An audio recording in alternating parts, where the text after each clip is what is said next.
하나님 온 천지 만물을 지으시고 다스리는 큰 권능과 능력으로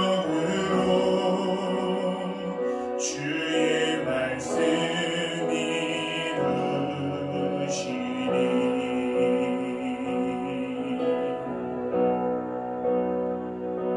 주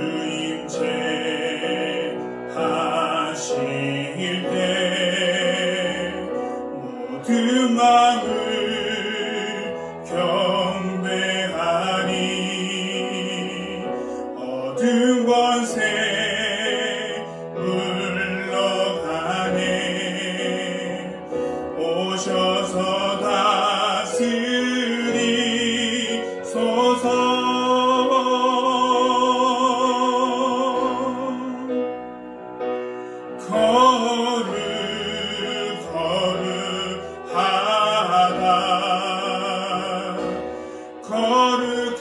거룩하다 주 하나님 곧 전능하시리요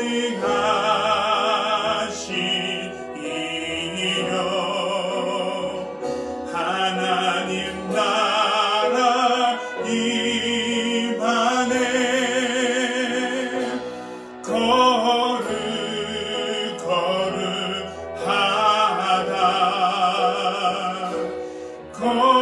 거룩하다 주 하나님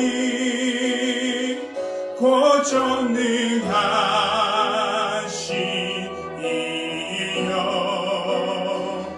하나님 나라 임하네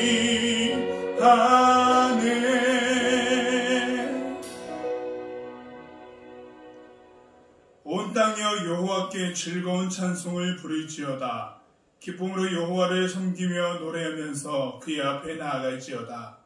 감사함으로 그의 문에 들어가며 찬송함으로 그의 궁정에 들어가서 그에게 감사하며 그의 이름을 송축할지어다. 하나님은 영이시니 예배하는 자가 영과 진리로 예배할지니라. 아멘. 만복의 근원이신 하나님께 예배하는 모든 순간이 가장 복된 시간임을 고백합니다. 각자 있는 곳에서 하나님께 예배하는 모든 자에게 강복하시고 하나님이 인생들의 주인 되어 주십시오. 하나님을 진정으로 예배하기를 소망하여 예수님의 이름으로 기원드립니다. 아멘. 계속해서 우리가 한 주간의 우리의 삶을 뒤돌아보며 하나님께 참회의 기도 드리겠습니다.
여기 용서하시는 하나님의 말씀이 있습니다.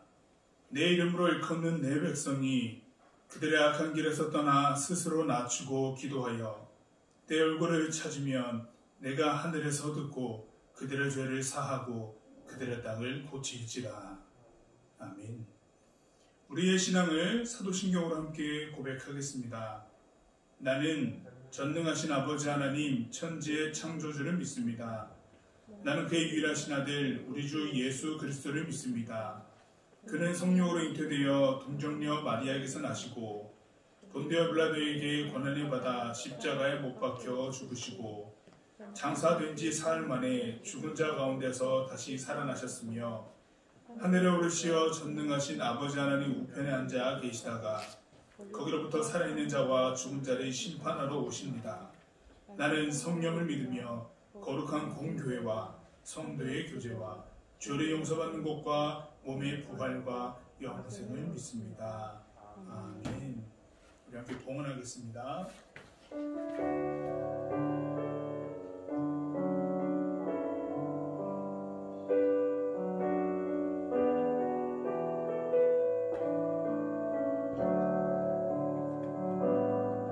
천국의 소망 품은 당신은 주님 앞에 선 바로 당신은 그의 편지로 이 땅에 보내신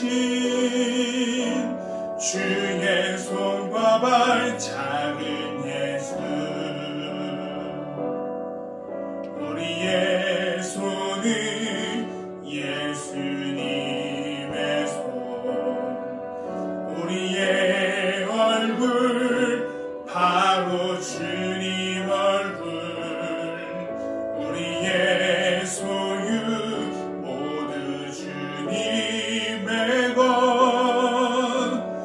이웃을 위해 맡기셨네.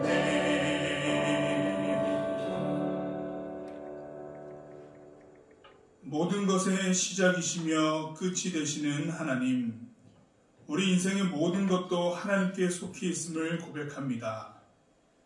하나님께서 창조하신 이 세상에 살아가면서 우리의 여건에 따라 힘을 다해 생활하고 이에 대해 기억을 할 때 우리는 하나님께 감사한 고백을 드리지 않을 수 없습니다.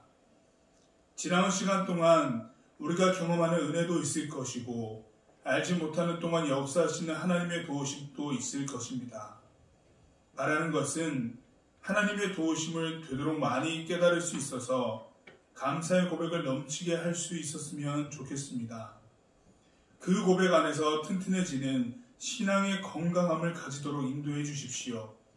또한 학업 중에 있는 고등학생들에게 명철함을 더하셔서 자신에게 알맞은 공부법과 직업을 잘 선택하게 하시고 그 모든 도전에 하나님과 동행하는 복된 자들 되게 하여 주십시오.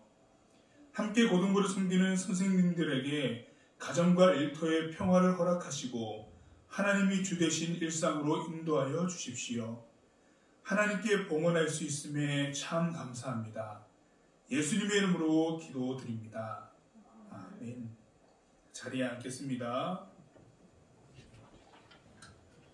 교회 소식 전하겠습니다. 정교회 3만 시간 기도 운동이 여러분들 지속 중에 있습니다. 참여할 수 있는 방법은 이미 여러 번 수차례나 여러분들께 알려드려서 이미 잘 알고 계실 겁니다. 경건의 생활들을 여러분들 놓치지 않고 매일마다 잘 지켜나가면서 온 교회가 함께 기도 벽돌을 세워가는 데에 여러분도 귀한 동참이 되기를 부탁드립니다. 11월 마지막 주에는 이제 2020년 대림절, 즉 성탄절을 준비하면서 앞서 4주간의 기간 동안을 대림절이라고 하는데 주님 다시 오심을 기다리는 겁니다. 이 대림절 기간에 4주간의 시간들이 진행이 됩니다. 대림절 예배 때는 고등부에서는 4주간의 절기 예배를 드리게 되는데요. 작년 같은 경우는 여러분들 예배 순서에 지금 우리가 드리고 있는 예배 순서에 추가되는 순서들이 있었습니다. 그것 중에 특징적인 것이 성탄목을 앞에 놓고 한 사람 한 사람이 나와서 주차별로 성탄목에 장식을 합니다. 그 주차별 장식들이 다 의미가 있었는데 그 의미적인 부분들을 함께 여러분들 한 사람 한 사람 동참하시면서 성탄절을 기다리며 여러분들과 함께 신앙의 고백들을 하려고 합니다. 11월 마지막 주에 대림절 예배가 시작됩니다. 여러분들 기억하시고 그때는 성탄목 장식을 위해서 한 사람 한 사람씩 예배 때 앞에 나와 참여하게 된다고 하는 거 기억해 주시길 부탁드립니다. 여러분들 수험생, 그러니까 고3 선배들 그리고 재수하고 있는 선배님들 지금 한창 수시 및 정시를 준비하고 있고요. 결과가 나온 것도 있고 결과를 기다리는 것도 있고 참 많은 긴장된 시간들을 보내고 있습니다. 여러분들 선배들이 그렇게 고군분투하고 있는 것에 후배들 우리들이 꼭 한 번쯤은 기도로서 응원해 주셨으면 고맙겠습니다.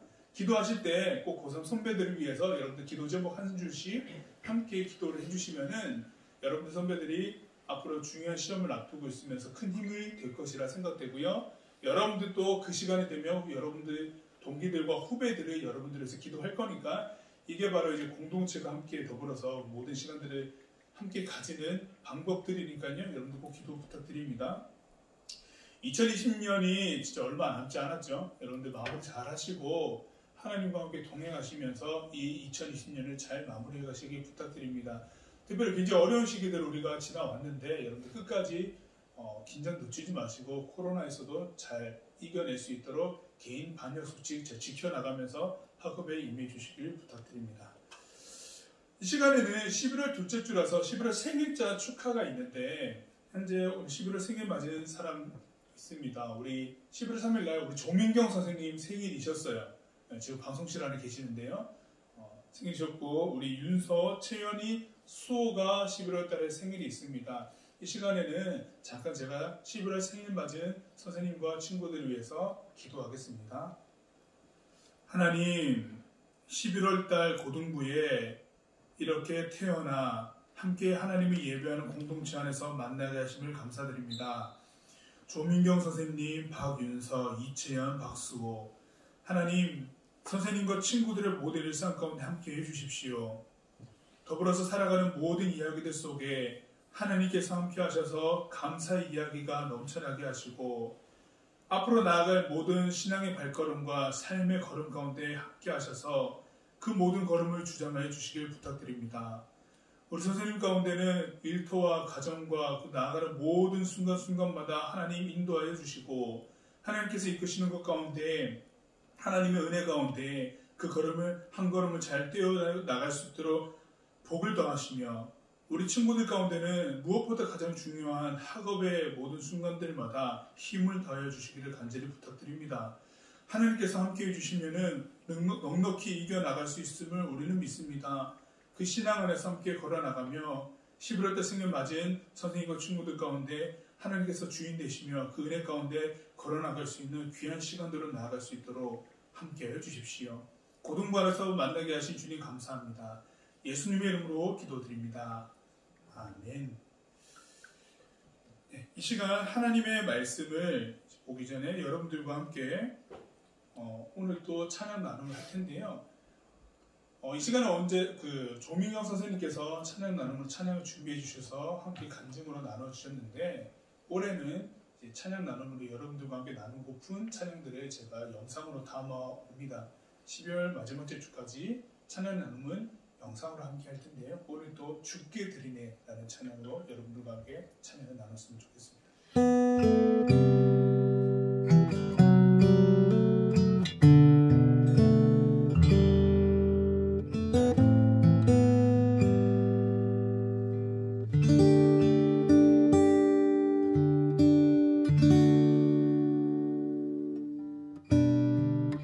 내가 주께 드린 작은 것을 위대하게 사용하시는 주,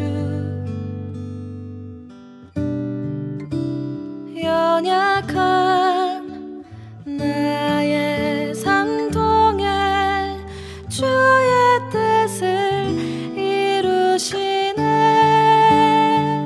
주께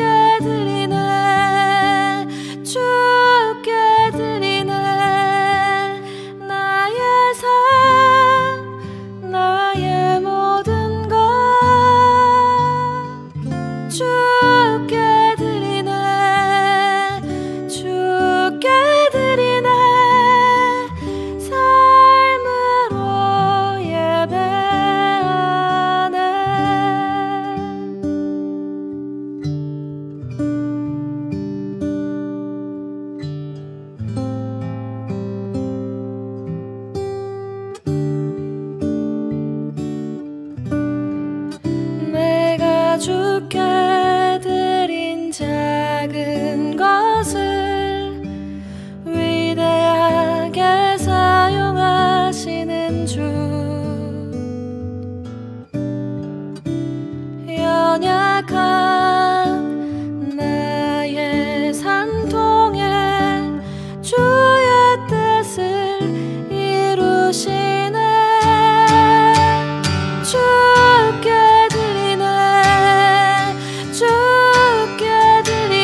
네, 여러분들과 오늘 나눌 설교의 내용들이 우리가 매주마다 예배할 때 드리는 봉헌과 관련된 제목들입니다. 우리가 봉헌을 생각할 때에 가장 첫 번째가 하나님께 드린다라고 하는 가장 큰 고백들인데요. 이 오늘 찬양에서 나온 것처럼 하나님께 드릴 때 무엇을 드릴까? 우리가 준비한 이 작은 금액들을 드리겠지만은 그것에는 단순히 돈의 액수가 아니라 우리 삶의 고백들이 담겨진다라고 하는 것이 오늘 찬양의 핵심이었습니다. 메시지였는데 여러분들 이 찬양의 고백들을 잠시 기억해 두시면서 오늘 여러분들과 함께 하나님의 말씀을 나눠보고자 합니다. 이 시간 여러분과 함께 우리에게 주신 하나님의 말씀을 살펴볼 텐데요. 구약 성경 신명기 12장 11절에서 12절 그리고 누가복음 신약 성경 누가복음 21장 1절에서 4절까지의 말씀을 보겠습니다.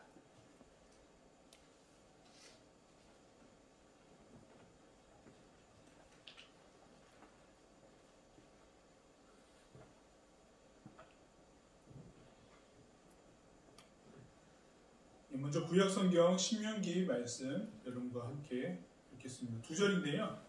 함께 읽겠습니다. 천천히.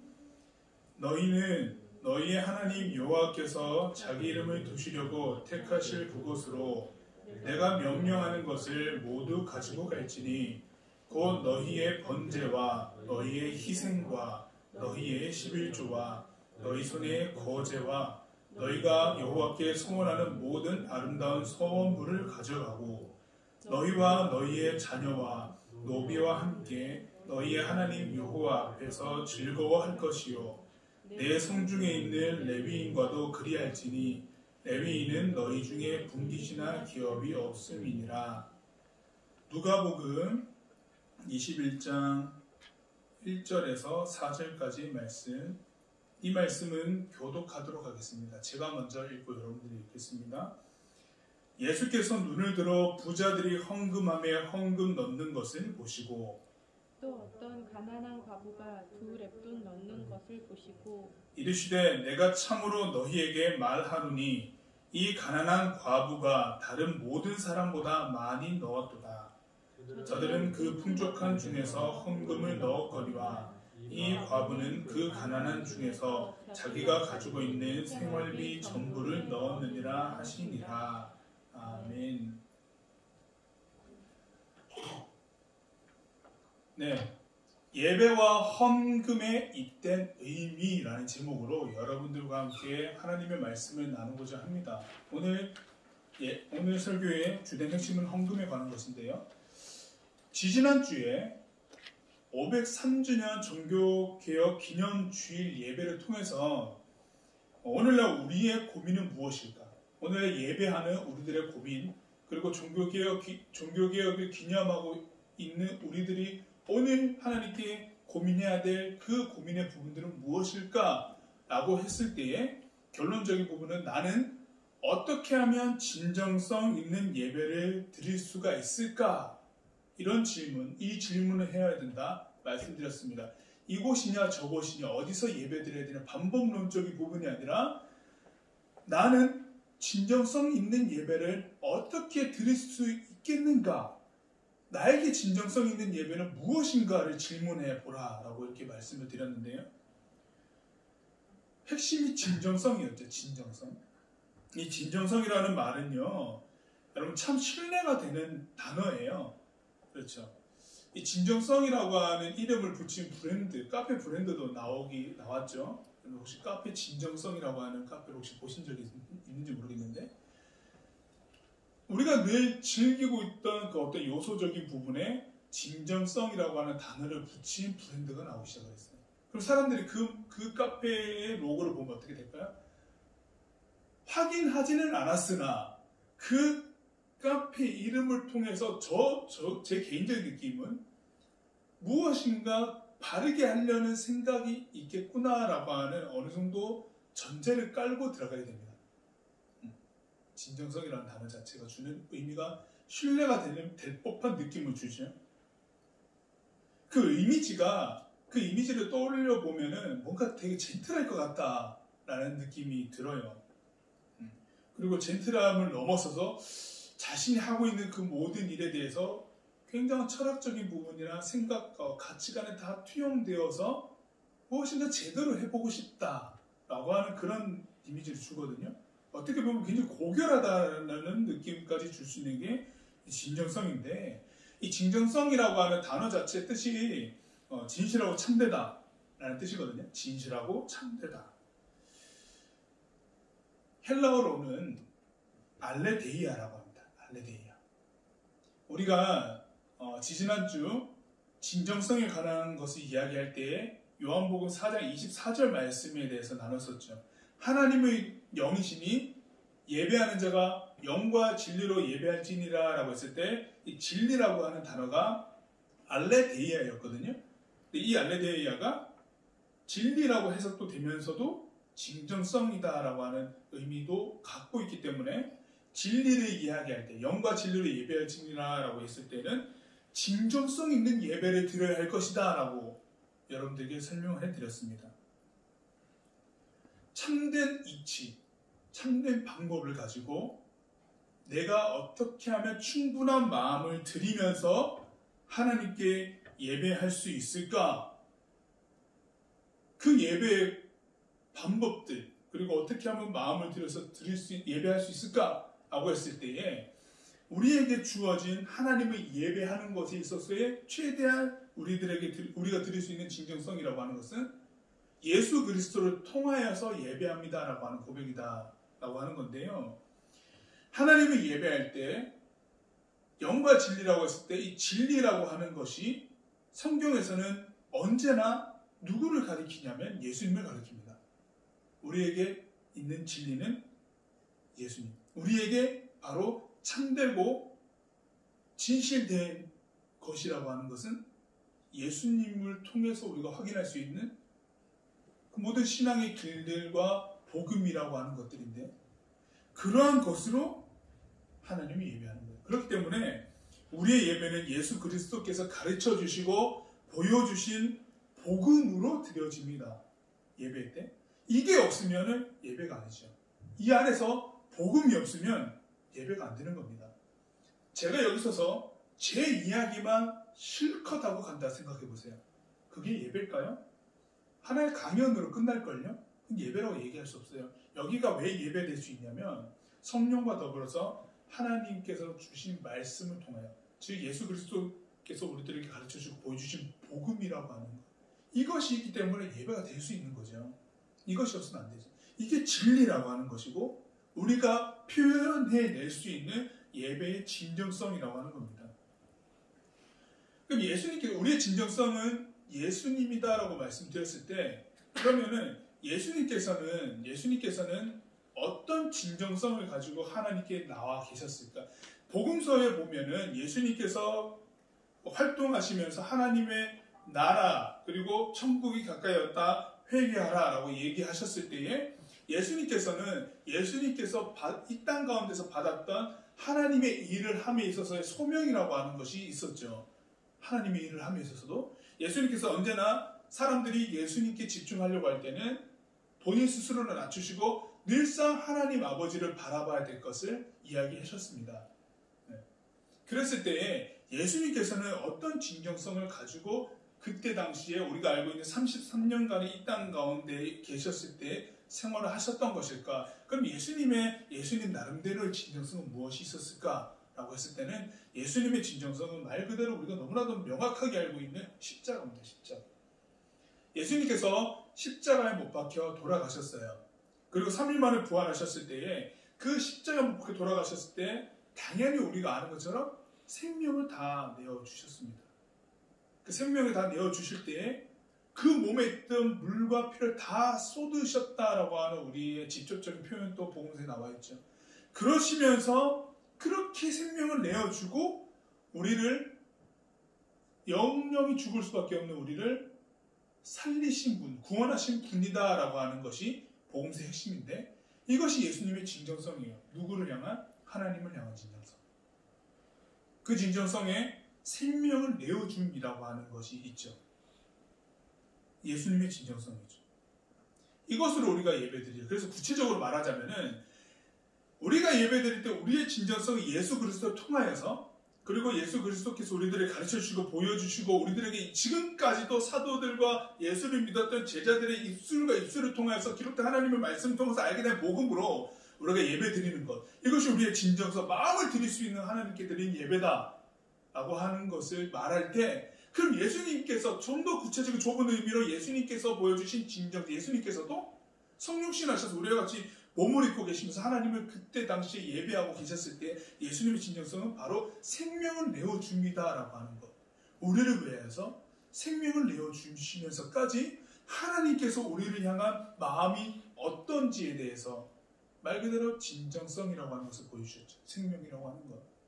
그래서 예수 그리스도께서 우리들에게 보여주신 진정성을 생각하고 그 진정성과 더불어서 우리는 이 진정성 안에 우리들에게 다가온 예수 그리스도를 통해서 예배드리니까 우리에게 포함된 진정성은 예수님과 더불어서 예수님께서 보여주신 진정성이라고 하는 것까지 다 포함된 내용으로 우리가 예배합니다. 그럼 어떤 부분이 심오하게 드러날 수 있을까? 생명을 내어줌이라고 하는 것이 예배에 포함됩니다. 즉 자기 희생이라고 하는 거, 희생이라고 하는 요소가 여러분 예배에 포함돼요. 희생이라고 하는 거. 예배에서 성립되는 중요한 요소죠. 그러면 이 순간에 우리가 예배 드릴 때 자기 희생, 희생이라고 하는 이 중요한 의미가 포함된다라고 했을 때, 그러면 우리가 이 예배 가운데서 우리에게 드러나고 있는 희생적인 부분은 무엇이 있을까를 생각해 볼 필요가 있겠죠? 무엇이 우리들에게 희생이 될 수 있는가? 예배 순서 안에서 드러나는 몇 가지들이 있습니다. 첫 번째는 이제 회개예요. 회개. 회개가 여러분 하나님과 나와의 관계성 속에 하나님으로부터 벗어난 것들을 도려내는 작업이죠. 회개가. 완전 돌이킨다라고 하는 거죠. 거기서부터 하나님께로 나아간다. 내가 하나님께로 벗어난 것이 있으면 그것에서부터 싹 돌아서서 하나님께로 나아간다고 했을 때 하나님께로부터 멀어졌던 것들을 이제는 다시는 하지 않겠노라라고 하는 그 다진 고백이 들어가 있잖아요. 그 부분은 내 생활면에서 이제는 거기에 범접하지 않으려고 하는 도려냄이라고 하는 것이 들어갑니다. 포함되죠. 그러면 내가 이제까지 편안하게 즐기고 괜찮다라고 여겼던 것들 중에 하나님을 예배하면서 하나님의 말씀도 비춰봤을 때 이거는 아니었구나. 하나님을 예배하고 하나님을 섬기며 나아가는 데 있어서 잘못된 부분이었다고 여기는 부분이 발견된다고 했을 때는 그걸 도려낸다고 했을 때는 내가 가지고 있고 내 생활 습관 속에서 있었던 것들을 떼어내야 하는 거잖아요. 떼어내야 되죠. 그럼 어떻게 될까요? 이것은 희생이 될 수 있습니다. 나에게 있던 것들을 뚝 떼어서 나아가는 거예요. 여러분들 놀다가 혹은 길을 가다가 뭐 어떤 일을 하다가 다쳐본 경험이 한 번쯤 있을 거죠. 그 작은 상처도 어떻게 됩니까? 피가 나요. 상처가 났으니까. 도려낸다라고 하는 것은요, 당연히 이 도려낸 작업 가운데 피 흘림이 나타나죠. 그것만큼이나 고통스러움이라고 하는 것이 수반됩니다. 그래서 회개라고 하는 것은요, 우리가 단순히 말로만 표현될 수 있는 것이 아니라 삶의 행위로서, 구체적인 신앙의 표현으로서 나타날 때에 희생이 될 수 있어요. 희생. 이게 예배 안에서 드러나는 중요한 부분이죠. 자기의 삶을 돌이켜서 하나님께 나아간다.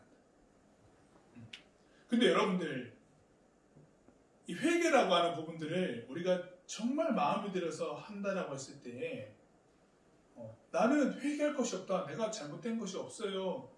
라고 이렇게 여기게 된다면, 이게 회개의 부분이 잘 되지 않는다면은, 희생적 요소가 우리들에게 드러나지 않는다고 한다면, 예배에 임할 때 여러분들, 그 예배 가운데는 하나님께 나의 모습을 비춰본다라고 하는 것, 하나님의 말씀을 정말 가슴 깊이 새긴다라고 하는 것이 되어질 수 없습니다. 그것이 없습니다. 그래서 예배를 드릴 때 처음부터 참회의 기도가 들어가 있는 거예요. 예배의 부름을 통해서 예배 그 찬양을 하고 하나님 거룩하십니다라고 높여드리고 난 다음에 거룩하신 하나님 앞에 나와 보니 나의 모습이 어떠한가를 뒤돌아보면서 무엇을 하냐면 참회의 기도, 회개의 기도를 우리가 예배 가운데 하는 거거든요. 그걸 통해서 시작을 하는 거예요. 내가 지금 하나님 앞에 서 있는 나는 어떤가? 지금 이 순간에 나의 모습을 뒤돌아보면서 나에게 하나님께로부터 벗어난 것들을 떼어내고 희생적인 부분을 가지고 희생적인 고백을 통해서 떼어내고 난 다음에 그 다음부터는 하나님의 말씀을 내 가슴 가운데 새기겠노라라고 하는 고백으로 예배가 쭉 연결되는 거거든요. 그랬을 때 마음을 온전히 드릴 수 있어요. 그래서 예배 순서가 그런 의미로 이렇게 참여기도 앞에 있거든요. 이게 안 되면은 이 부분이 선행되지 않으면 그 이후의 예배가요 정말 집중하기 어려워요. 마음을 드러내기가 어렵습니다. 그래서 참여기도 그래서 굉장히 중요한데 그것이 예배의 중요한 희생의 부분이 되기 때문에 그래요. 이런 부분이 없다고 한다면 우리가 함께 더불어서 예배 드린다라고 하는 개념 자체가 성립이 안 됩니다. 여러분들도 경험해보았을 수도 있겠지만은 여러분들이 살아내고 있는 이 세상이라고 하는 것에서 많이 드러나고 있는 것은 상생보다는 상극이거든요. 너와 나는 다르다라고 하는 것을 나타내고 싶어 하는 것이 많아요. 너와 내가 다르다라고 하는 것을 잘 나타낼수록 나에게 이득되는 것들이 많거든요. 저 사람보다 내가 경쟁력이 있다라고 하는 어떻게 보면 표현력이 될 수 있기 때문에. 그래서 어떻게 보면 그 사람을 제치고 내가 그 자리에 가게 된다라고 하는 개념까지 나타낼 수 있기 때문에 상극에 익숙해져 있습니다. 그러나 그리스도 교회, 이 하나님의 교회는 상생에 관해서 굉장히 많은 이야기를 합니다. 더불어서, 함께 이런 개념이 많거든요. 그러다 보니까 이 상생적인 개념을 가지고 예배를 한다고 생각했을 때 죄성에서 드러날 수 있는 상극이라고 하는 것들도 우리는 전혀 까마득하게 잊어버린 채 예배하게 된다면 우리는 이제 이 안에 예배함으로 하나님이 찾노라, 하나님이 예배하겠노라 라고 이렇게 왔으면서도 하나님께서 우리들에게 주시는 하나님의 말씀을 통해 주시는 하나님의 가치관, 하나님의 말씀을 통한 가치관을 세워가는 데 있어서의 또 부딪힘이나 고민거리들이 생겨나지 않는 거예요. 예배 순간에도. 그냥 어떤 말을 듣고 그냥 가는 거가 되겠죠. 예배의 순간에는 이런 부분들이 없으면은 예배를 통해서 나는 무엇을 하였지? 오늘 나는 뭐하고 가는 건지? 라고 하는 물음표가 계속 생겨날 뿐이에요. 그렇게 되면 진정성이라고 하는 것이 성립이 안 됩니다. 이런 부분이 예배의 굉장히 중요한 부분이고 필수적인 요소죠. 이 자기 희생에 관한 내용들 예배에서의 명확하게 드러난 부분입니다. 그러면 오늘 설교 제목처럼 이 진정성과 더불어서 희생이라고 하는 것이 아주 심오한 뜻이 포함되어 있는 예배를 우리가 드리면서 그러면 희생이라고 하는 것이 아까 회개도 얘기했지만은 예배 순서 가운데 희생이라고 하는 것을 좀 더 구체적으로 표현하고 있는 것이 또 무엇이 있을까? 힌트는 이미 다 드렸어요. 헌금, 봉헌이라고 하는 것에 이 자기 희생이라고 하는 것이 고백이 명확하게 들어갑니다. 오늘 여러분들과 함께 나누었던 말씀 신명기 12장 11절 말씀에 보면은 여러분들 말씀 우리가 한 번밖에 안 읽었기 때문에 명확하게 문장을 구체적으로 볼 수는 없었지만은 제가 다시 한번 읽어드릴게요. 12장 11절입니다. 앞에도 나와 있을 거예요. 너희는 너희의 하나님 여호와께서 자기 이름을 두시려고 택하실 그곳으로 내가 명령하는 것을 모두 가지고 갈지니 곧 너희의 번제와 너희의 희생과 너희의 11조와 너희 손의 거제와 너희가 여호와께 소원하는 모든 아름다운 서원물을 가져가고 되어 있습니다. 이거는 이제 하나님께 예배하는 이스라엘 백성들에게 지도자 모세가 권면하는 말이었는데 하나님을 예배하러 갈 때에라고 하는 겁니다. 하나님을 예배하러 갈 때에 목록들이 있죠. 나열된 목록들이 있잖아요. 여러분들 이 나열된 목록 중에서 이질적인 것을 하나 찾아보시겠어요? 두 번째 줄을 보면 여기서부터 보시면 돼요. 내가 명령하는 것을 모두 가지고 갈지니 곧부터 한번 보세요. 곧부터 문장 끝까지 볼 때에 나열되어 있습니다. 나열되어 있는 것 중에 조금은 이질적이다라고 느끼는 것이 분명히 있을 겁니다. 저 중에서 뭐가 조금 이질적일까요? 세연은 봐봐. 번제, 너희의 희생, 너희의 11조, 너희 손의 거제, 너희가 여호와께 소원하는 서원물. 이 중에 조금 다른 개념으로 다가오는 거예요. 좀 더 힌트를 드리면 다른 것은 손으로 만질 수 있는데 손으로 만질 수 없는 것. 뭐가 있죠? 뭐가 있어요? 희생. 희생. 네. 저게 너무 추상적이에요. 다른 것은 되게 구체적이거든요. 레위기 말씀에 보면은 하나님께 제사는 제사법이라고 하는 것이 나와요. 거기에 번제를 어떻게 드릴까, 제사를 어떻게 드릴까라고 설명을 할 때 제사 드릴 때는 언제나 뭐가 있었냐면 가축이 있었어요. 제사 제물들이 있었습니다. 그 예배 드리는 제사하는 자가 가지고 올 수 있는, 손에 붙잡아서 가지고 올 수 있는, 그 만져질 수 있는 명확한 물질이 있었어요. 여기 설명되는 게 다 물질에 관한 것들인데 그 중에 너희의 희생을 가지고 오래요. 너희의 희생. 이게 굉장히 추상적이죠. 하나님이 예배할 때 가지고 와야 될 것들. 너희 희생이라고 하는 무슨 그 말이 나와 있는데 여기에 나와 있는, 여기는 이제 구약 성경이니까 히브리어로 되어 있습니다. 이 희생이라고 하는 단어가 지브 헤켐이라고 하는 단어거든요. 지브 헤켐. 너희 희생이라고 하는 단어를 쓸 때 이 지브 헤켐이라고 하는 단어가요. 여기에는 희생이라고 되어 있고 또 지브 헤켐이라고 하는 단어의 뜻이 뭐가 있냐면 피의 제사라는 말이 담겨 있어요. 피의 제사. 너희의 피의 제사. 근데 피의 제사라고 하는 것도 사실은 어떤 뭐 번제물, 소원물, 거제물과 또 다른 말 그대로 마찬가지로 추상적이죠. 손에 잡히는 어떤 것들이 없죠? 피의 제사라는 말도. 피의 제사라고 했을 때 이 피는 뭘 의미합니까? 피는 생명을 의미합니다. 지브 헤켐이라고 하는 말은 생명을 드리는 제사라고 하는 말이거든요. 말 그대로 똑같은 말이에요. 희생. 생명을 내어줌이라고 하는 거죠. 너의 생명을 내어줌을 가지고 와라. 이렇게 되어 있어요. 헌금할 때, 하나님께 나올 때 드려야 될 봉헌물에 관해 설명할 때 너희의 희생을 요구하셨다라고 하는 거. 생명을 내어놓고 드렸다는 겁니다. 생명을 내어놓고. 우리가 구약 성경 조금만 봐도 제사 드릴 때 회개하거나 그리고 뭐 내가 어떤 삶의 양식 속에서 하나님께 구해야 될 것들이 있을 때에는 언제나 가축들을 데려왔고 그 가축들의 안수를 했습니다. 정가를 했어요.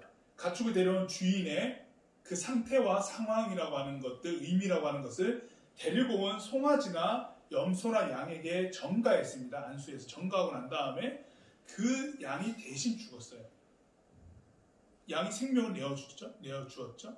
이게 이제 내가 죽는다라고 하는 뜻으로 그 가축들을 죽인 거예요. 그러면서 제사를 드렸던 거예요. 이런 제사법이었어요. 그러니까 당연히 번제물에 이런 것들을 얘기할 때에 우리가 구약의 제사법을 안다고 한다면 무조건 희생이라고 하는 것이 무조건 들어가는 거구나 라고 하는 것을 여러분들 기억할 겁니다.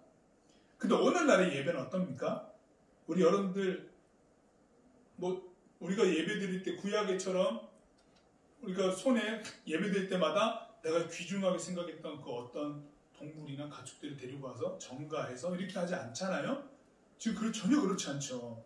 왜냐하면은 왜 그렇지 않냐면 성경 기록에 보면은 예수 그리스도께서 하나님과 우리 사이에서 화목제라고 하는 것이 뭐냐면은 내가 상대 이웃과 더불어서 무엇인가 잘못된 것이 있어서 관계가 틀어졌을 때 이 이웃과 내가 화해를 이루기 위하여서 그 이웃과의 상황 가운데 있었던 실수와 죄악됨이라고 하는 것들을 하나님 앞에서 용서함을 구합니다. 회개합니다. 라고 하는 그 의미로서 화목제라고 하는 것을 말 그대로 화목하다, 우리 화목하다라고 하는 말 잘 쓰죠. 서로가 더불어서 사랑하고 평화롭다 이런 뜻으로 화목하다는 표현을 쓰는 것처럼 내가 하나님 앞에서 이 사람과 멀어져 있었으나 다시 화목하고 싶습니다. 화목할 것이에요 라고 하는 그 고백으로 화목제를 드렸습니다. 그 화목제물이 드려지면은 이 사람과 나는 더 이상 싸우지 않고 화목하게 지내는 공동체로서 함께 행복함을 누리면서 더불어서 살아간다라고 하는 의미가 되는데 성경에는 예수님께서 하나님과 우리 사이에 죄라고 하는 것으로 인해서 완전히 멀어져 있던 하나님과 우리 사이를 화목하게 하신 분이시다라고 해서 예수님께서 하나님께 화목 제물로 드려주셨습니다 라고 하는 고백이 신약 성경에 나와요. 화목 제물로 드려주셨습니다. 그런데 이거는 이제 우리가 매일마다 연거푸 드려야 될 제사가 아니라 단번에 예수님께서 하나님과 우리 사이에 틀어진 관계, 영영이 틀어진 관계를 예수님께서 화목 제물로서 자기 스스로를 제물되어서 죽으심으로 하나님과 우리 사이에 결별되었던 것들을 화목하게 하셨고, 이 화목됨이 이제는 매일마다 드리거나 매번 드려야 돼. 그러니까 일회성적인 것이 아니라 영원한 제사로서 예수님께서 자기 자신 화목제물이 되심으로 그 예수님께서 우리 대신에 죽으신 거죠. 그러니까 말 그대로 그때 당시 제사 드렸던 사람들이 가축에게 전가해서 자기 대신에 죽인 것처럼 우리의 죄를 예수님께서 대신 지시고 죽으셨잖아요. 똑같은 원리예요. 그래서 예수님께서 우리 대신에 우리의 모든 죄악들을 다 가지고 가셔서 하나님과 우리가 아주 영영 떨어진 것들을 하나님 앞에서 회개함을 통하여, 죄 용서를 구함을 통하여, 화목 제물로서 죽으심을 통하여 우리들은 이제 하나님과 화목하게 되었죠. 그래서 이러한 제사를 드리시고 난 뒤에 제사라고 하는 것이요 사라집니다. 더 이상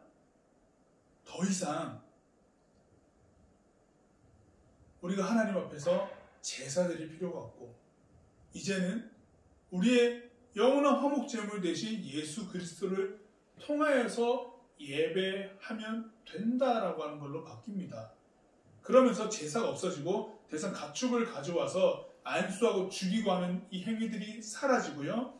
예수 그리스도께서 그 모든 일을 완벽한 예수님께서 단번에 자신의 생명을 내어주심으로 이제는 그것이 아니라 예수 그리스도의 그 희생을 기억함으로 예배하면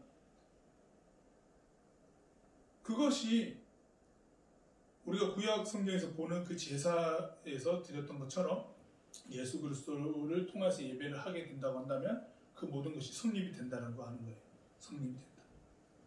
그러다 보니까 지부 헤켐이라고 하는 이 봉헌할 때도 지부 헤켐이라고 하는 것을 쓰면서 이야기할 때는 당연히 무엇이 들어갈까요? 예배와 동일하게 진정성이라고 하는 것이 들어가게 되는 거예요. 진정성이라고 하는 의미 무엇이? 자기 삶으로 드려지는 떼어냄이라고 하는 것이 들어간다고요. 떼어냄이라고 하는 것. 그 떼어냄이라고 하는 것을 이야기할 때에 이제 헌금할 때 내용들이 좀 달라지기 시작하는 거예요. 고백들이. 이게 재밌게 흥미롭게 무엇과 연관되어 있냐면 이 희생이라고 지부 헤켐이라고 하는 것이 오늘 읽은 누가복음 말씀에서 연결되어 있는 거예요. 여러분 누가복음 21장 1절에서 4절 말씀 읽었잖아요. 누가 나옵니까? 부자들의 헌금과 가난한 과부의 헌금이 나와 있어요. 나와 있고 예수님께서 그 헌금하면서 그걸 바라봤을 때 가난한 과부의 그 두 렙돈이라고 하는 헌금 넣은 것을 보시고 저 사람은 자신이 너무나 가난한 중에서도 자기의 생활비 전부를 내었다라고 얘기를 하시면서 부자들의 풍족한 것 중에 내었던 헌금보다 저 과부가 낸 저 생활비 전부를 드린 이 헌금이 가장 크다, 많이 드렸다라고 말씀하시는 장면이 나옵니다. 이 말씀에서 우리가 함께 이 희생이라고 하는 것을 어떻게 말씀하고 계신지를 잠깐 들여다보면요. 일단은 이 렙돈이라고 하는 것이 여러분들 좀 생소하죠. 그렇죠? 주후 1세기 때 이때 당시 화폐 단위들이 있었는데 우리가 많이 들어봤을 법한 데나리온이라고 하는 화폐 단위가 있었고 고드란트라는 화폐 단위가 있고 렙돈이라고 하는 화폐 단위가 있었는데 이 데나리온이라고 하는 것, 즉 1데나리온, 한 데나리온이라고 하는 것은요. 그때 당시에 노동자가 하루 동안 일했을 때 받을 수 있는 품삯이다라고 일반적으로 그렇게 알고 있거든요. 자, 오늘날에 여러분의 최저 시급이 8,590원이에요. 보통 8시간 일하거든요. 그러면 8,590원 곱하기 8 하면은 68,720원이 한 데나리온이야. 오늘날 물가로 해봤을 때 한 데나리온이 68,720원이다라고 했을 때 이 한 데나리온을 고드란트로 환산하면은 32고드란트거든요. 32고드란트. 그리고 이 32고드란트, 오늘 우리가 보고 있는 렙돈이라고 하는 가장 기초적인 화폐 단위로 계산해 보면은 32고드란트는 64렙돈이에요. 64렙돈. 그러면 오늘 단위는 렙돈이니까 한 데나리온 68,720원의 한 데나리온이 렙돈으로 하면은 64렙돈이에요. 그러면 1렙돈은 얼마일까? 갑자기 산수다. 1렙돈. 1렙돈은 68,720원을 기준으로 했을 때 1렙돈은 1,073원입니다. 그러면 2렙돈은 얼마일까요? 2,146원. 그러니까 지하철 완복이 안 돼요. 지하철 완복이 안 되는 그 정도 돈입니다. 근데 이게 오늘 성경에 등장하는 가난한 과부의 전 재산이었대요. 우리한테는 완복이 안 되는 지하철 정도 되는. 그러니까 절대 큰 금액이라고 절대 얘기할 수 없겠죠. 적은 금액이죠, 사실은. 그런데 이 적은 금액을 내는 이 과부의 헌금을 바라보고 예수님께서 이렇게 평가하셨습니다. 당시에는, 지금도 마찬가지지만 당시에는요, 성전 앞에 14가지 정도 한목이 되는 헌금함이 있었다고 합니다. 명목이 되게 구체적이었어요. 그래서 성전세라고 하는 것이 있었고, 기본적으로 내야 될 성전세라고 하는 것이 있었고, 자발적으로 헌금할 수 있는 그 14가지 정도 항목들이 있었는데, 거기에 적어서 사람들이 이제 그때 당시에는 입장을 하면서 헌금을 했기 때문에 대중들이 많이 있을 때 다 보여요, 헌금하는 게. 예수님께서도 저 과부가 2렙돈 넣는 거를 확인할 수 있을 정도로 다 보였다는 거예요. 그럼 부자들이 헌금을 해요. 헌금하면 다 보여요. 저 사람 정말 부자구나. 성전 안에서 그런 평가가 있단 말이에요. 그 헌금을 많이 하니까 정말 대단하다. 이렇게 된 거예요. 그러면 과부가, 그때 당시 과부는 사회적 약자였습니다. 네, 약자였고요. 그리고 시민이라고 하는 부분에 포함되는 사람이 아니었어요. 시민이 아니었어요. 시민으로 여겨지지 않았어요. 그때 당시에 어린 아이들도요, 시민으로, 그러니까 자기 인권이 보장받지 못했습니다. 그렇기 때문에 과부가 2렙돈 낼 때 사람들이 어떻게 눈여겨볼까? 눈여겨보지도 않아요. 신경도 안 써요. 그런 상황에 예수님께서 보고 저 헌금이, 하나님께 드리는 저 헌금이 가장 크다, 가장 많이 나왔다고 평가하는 이 장면이요, 굉장히 여러분들 그때 당시 사람들의 생활 면에 아주 그냥 정반대로 아주 돌을 던지는 것 같았던 거죠. 여기에서 여러분, 생활비 전부를 드렸다라고 하는 이 표현이요, 생명을 내어주었다는 표현이거든요. 생명을 내어주었다. 이거는 단순히 이제 부자의 헌금과 가난한 과부의 헌금을 비교하기 위하기보다는요, 일단은 그때 당시에 잘못되어 하나님께 드리는 헌금에 대해서 잘못 평가하고 있는 것도 꼬집으시면서 예수님께서 진짜 말씀하고 싶은 것은 뭐냐면은, 하나님께 봉헌할 때, 드릴 때는 저 과부의 헌금처럼 자기 희생이라고 하는 것을 통해서 드려야 된다라고 하는 것을 말씀하고 싶으신 거예요. 지금 뭘까요? 진정성이라고 하는 것을. 진정성. 있어도 되고 없어도 될 그 어떤 의미가 별로 부여되지 않는 금액으로 그냥 헌금하는 것이 아니고, 적어도 내가 지금 하나님께 봉헌한다고 했을 때 그 봉헌에 대한 의미를 생각할 수 있을 정도의 그 봉헌을 하라는 말이거든요. 습관에 따라 하는 것도 아니고요. 매주마다 우리가 하나님께 봉헌할 때에 저 봉헌을 하는 그 행위에 나의 마음은 어떠한가를 말씀하고 계신 겁니다. 나의 마음은 어떠한가. 어떠한 진정성, 어떠한 희생적인 것을 가지고 그대는 하나님께 봉헌하고 있습니까? 라고 하는 거거든요.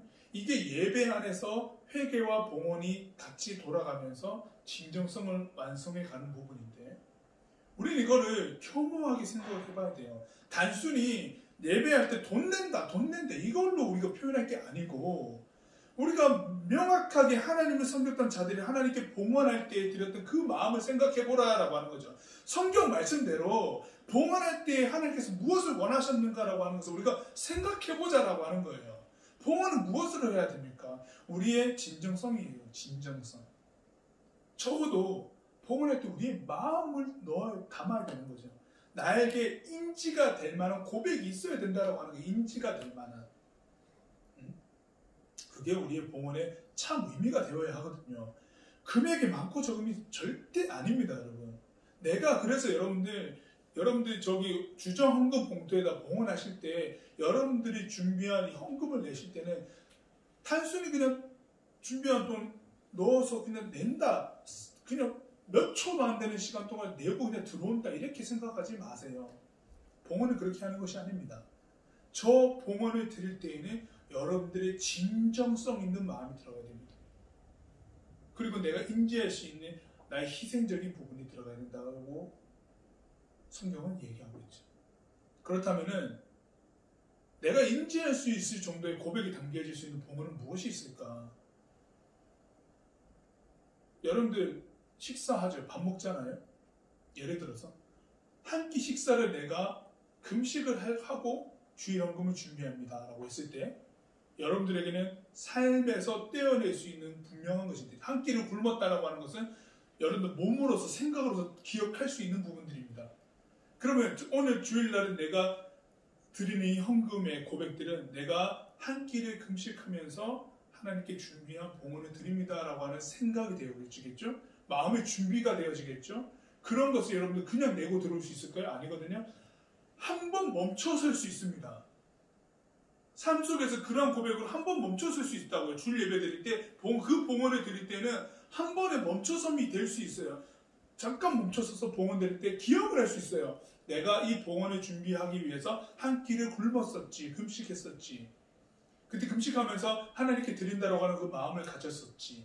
라고 하는 것이 인지되고 고백되어진다고요. 그런 봉헌물이에요, 여러분. 그런 봉헌. 제가 예를 든다고 이제 한 끼 이런 것들을 예를 들었지만 여러분들이 지금 봉헌하고 있는 것에 여러분들의 마음을 담을 수 있어야 됩니다. 희생이라고. 저는 봉헌할 때에 명확하게 하나님 앞에서 내가 셈해야 될 것들을 구분해내고 드릴 때에 생각을 합니다. 어떠한 것을 내가 드리고 있는지, 어떠한 헌금을 통해서 내가 하나님께 고백하고 있는지를 매주마다 생각합니다.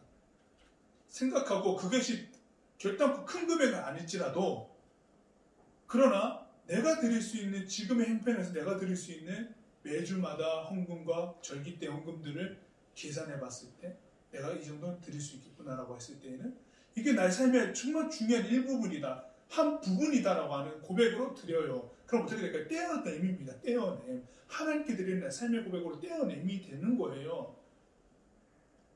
여기에 드러나는 것이 희생이라고 하는 거지. 내가 즐길 수 있는 것을 하나님께 드리는 떼어냄으로 나아가는 것.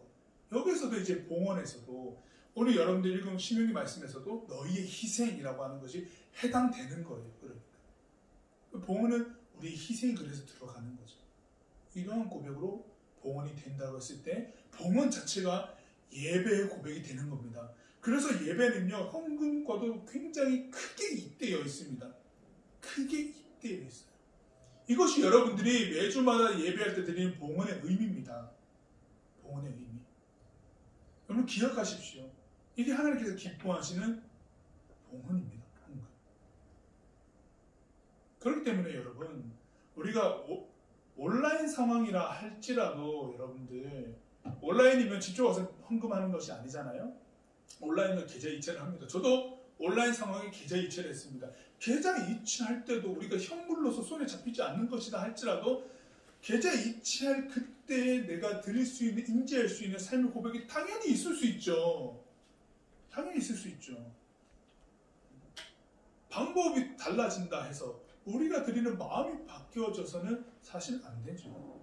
우리가 그 부분은 명확하게 우리가 고백할 수 있어야 됩니다. 우리 이거 불편하지만 그러나 명확히 우리가 봐야 될 부분이에요. 진정성이라고 하는 거. 우리 안에 하나님께서 우리들에게 말씀하고 계신 겁니다. 그래서 예배 헌금은 진정성이라고 하는 중요한 부분을 공유하고 있죠. 뗄려야 뗄 수 없는 관계죠. 그리고 여러분들, 저는 이 희생적인 부분에 대해서 얘기를 할 때 너무 거창하게 얘기하고 있지만 되게 아주 쉬운 부분으로 얘기를 하자면, 여러분들이 이 시간에 예배 드리는 것 자체도 저는 희생이라고 생각합니다. 내가 잠을 잘 수도 있어요. 여러분들 부족했던 과목을 공부하기 위해서 좀 더 부지런하게 공부할 수도 있는 그런 시간들입니다. 그런 그거 시간들을 떼어내어서 하나님이 예배하기 위해 이 자리에 왔죠. 이것 또한 여러분들에게는 지금 여러분들의 고등학생들의 일상에서는 굉장한 희생이라고 저는 여깁니다. 여러분들의 예배는 그래서 희생적인 예배가 분명히 되고 있는 것은 확실하다고 여깁니다. 다만 그것이 희생이다라고 한다면 당연히 여러분들 무엇이 필요할까요? 적극성이 필요하겠죠. 당연히 명확한 생각과 고민과 결단함이 여기에 같이 되어져 있으면은 단순히 시간만 떼어냈다라고 하는 것이 아니라 여러분 정말 그것 자체가 진정성이 될 수 있는 거예요. 여러분. 그래서 여러분들 이 시간이 여기 있는 것도 굉장히 귀하고 그 시간 또 예배하면서 여러분들이 하나님께 드리는 마음을 고백할 수 있다는 것도 굉장히 중요한 부분이죠. 거기에 봉헌하는 모든 순간에도 진정성을 담을 수 있다라고 하는 거 기억하십시오. 그래서 그렇게 준비되는 예배, 우리 고등부의 예배가 되어야 되겠습니다. 봉헌의 시간도 이 함께 드리는 고백의 찬양도 자체 스킵으로 그냥 안 부르고 그냥 지나치는 게 아니라 같이 동참해서 찬양하는 거예요. 찬양하고 같이 고백하고 너무 중요한 고백들을 우리가 찬양을 하고 있는 거죠. 오늘 예배하는 여러분은 충분히 적극적입니까? 진정성을 가지고 예배하십니까? 나 역시도 마찬가지고 그리고 우리의 봉헌은 진정성을 충분히 담은 우리의 마음을 고스란히 담는 고백적인 그 헌금으로 우리가 나아가고 있는가? 우리가 함께 고민해야 되겠습니다. 모든 것이 거룩한 행위로서 신앙의 모습으로 우리에게 드러날 수 있음을 기억하여서 오늘 말씀 가운데 있었던 하나님의 말씀과 하나님께서 우리들에게 요구하시고 말씀하시는 권면적인 내용들을 기억하십시다. 그래서 진정성 있는 예배와 하나님께 드리는 신앙의 구체적인 고백들을 해나갈 수 있는 우리 산성교회 고등부가 되기를 주님의 이름으로 축복합니다. 기도하겠습니다. 하나님께 예배하는 것, 영과 진리로 예배할 때 진정으로 예배할 수 있는가를 묻습니다. 하나님께 봉헌할 때 진정으로 봉헌하고 있는가를 묻습니다.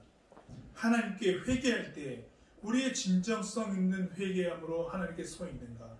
이 모든 질문 안에는 희생이라고 하는 굉장히 불편하면서도 어려운 부분들이 들어가 있습니다. 우리가 이런 희생적인 부분들을 기억할 때에 묵과할 수 없고 하나님의 말씀을 분명히 우리들에게 말씀하고 계시는 바 우리가 외면할 수 없음을 기억합니다. 그래서 이 시간에 드리는 예배가 우리의 희생을 통해서 드리는 예배임을 기억하여서 하나님 앞에 선 나의 신앙의 모습들이 좀 더 깊어져 가야 됨을 생각하게 되옵니다. 행동하게 하시고 실천하게 하시고 마음을 두게 하셔서 진정성 있는 예배, 진정성 있는 회개, 진정성 있는 봉헌함으로 나아가도록 우리 각 사람을 주의 은혜로 붙들어 주십시오. 예수님의 이름으로 기도드립니다. 아멘. 자리에서 일어나겠습니다. 자리에서 일어나서 이렇게 말씀 기억하며 바라고 기도하며 찬양하겠습니다.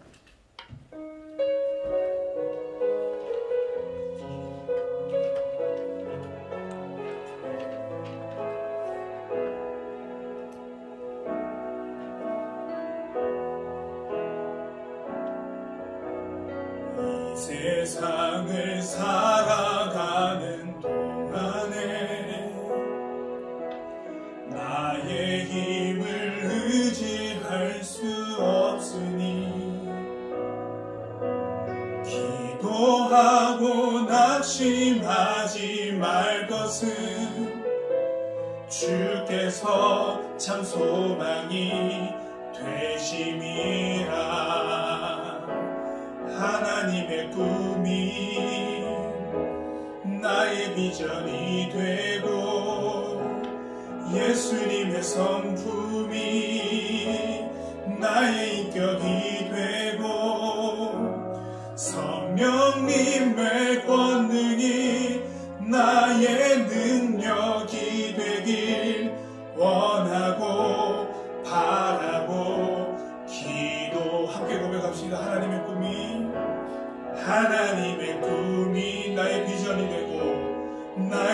실천이 돼 예수님의 성품이 나의 인격이 되고 성령님의 권능이 나의 능력이 되길 원하고 바라고 기도합니다.